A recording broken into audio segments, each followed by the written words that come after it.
Hey everybody, Mike from Taste Bud Orgasm here. It's a great day here in Palm Springs. The weather's beautiful, slight wind. I would love to have the windows and doors open, but you wouldn't be able to hear me because so much is going on outside. Anyway, today we're going to do just a small prime rib. It's part of a prime rib that I had left over from my last time that I made it. Came out of the freezer, thawed it, it's ready to go.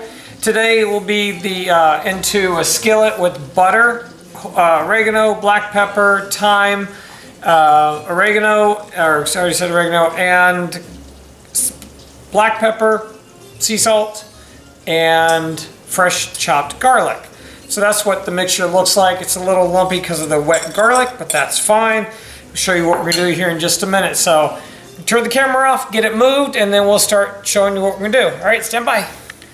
Hey everybody, we're back. There you go, you see my ugly mug. Hey, it's looking good. Let me get some light on, see a little bit better.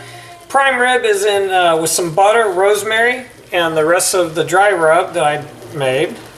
Put it on. And even though it's gonna fall in the butter, it's still gonna be a good mixture when it comes time. You can see I've got the thermometer inserted into the meatiest part of the small piece of prime ribs. That way I can use my internal thermometer to tell me when the internal temp is at the right temperature, which would be like 120 degrees, somewhere in there, to make that medium, so you get that medium section that you really want that tastes so good. So we're gonna let this cook, brown in the butter. I'm going to be spooning the butter on top as well. So it's a little bit of a process because there's not much butter in there, but it's worth it. The smells are just wonderful. You can smell the oregano, the garlic in here. It's going to be a tremendous meal when this gets done. So stand by. I'm going to get this going, and when it gets ready to go in the oven, I will be back with the camera. So stand by. Hey everybody, we're back now. As you know, it's been cooking for a bit on one side. We're going to flip it over. And look at that. Get that out of the way. Look at that caramelization of the butter and everything on it. Oh man. This is looking really good. You know it's going to be good. Prime rib is just a wonderful meal to fix. Let this get brown on the other side, and then it'll go into a 450 degree oven and go from there. Enjoy. Hey everybody, guess what? Yeah, it's a little smoky, but that's fine. It gives a little bit of burnt taste, which I like. Some people say I'm wrong, but it's going into a 450 degree oven for, get that out of the way, for 15 minutes, and then it will be reduced down to 350 until the internal temp reaches 110 to 120. So stand by, it's going to be a few minutes for it to get done. I'm looking forward to it. The smells are awesome. The butter with the rosemary and oregano, black pepper, garlic, thyme all mixed in have just created this tremendous aroma. It's like, I want to eat it now, but the internals are so raw and I don't like raw beef. So anyway, stand by for more, okay? All right, everybody, it's time. Look at this. That looks awesome. Ow.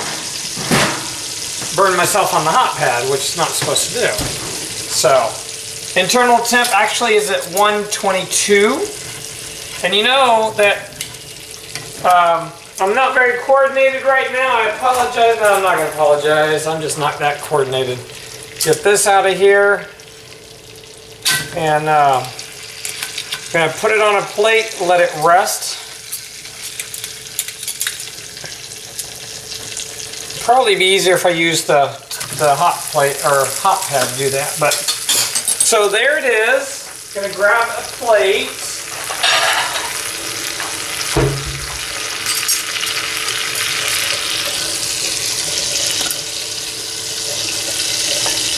Look at that. Oh man, that is looking good. I'm going to cover that with tin foil.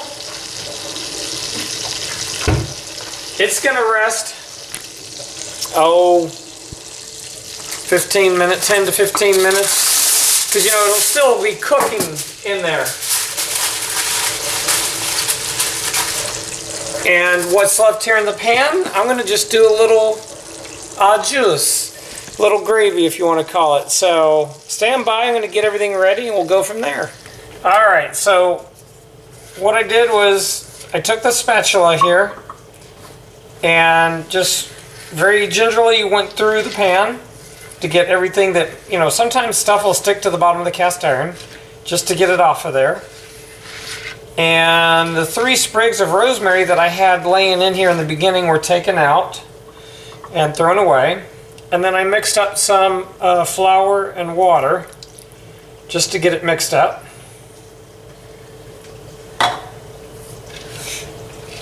It's on a medium-high heat. I'm just going to stir this all in.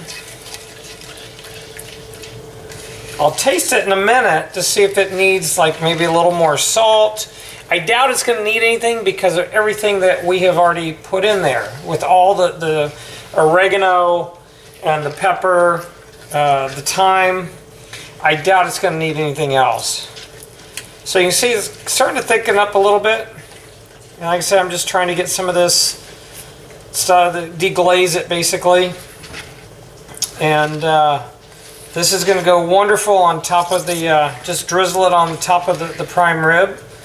You can eat it by itself. You can mix it with various vegetables, potatoes.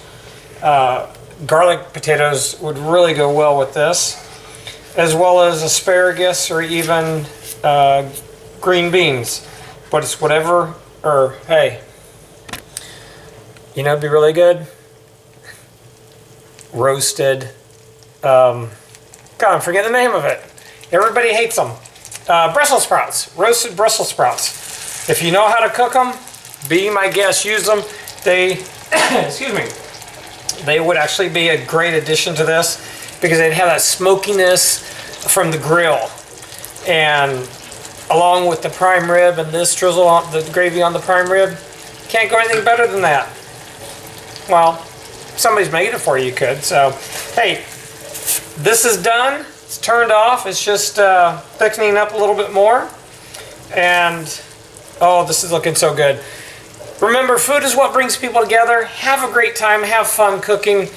Bring people into your home that you know. Strangers can be a little weird, we know. But, again, food is what brings people together. Have a great time.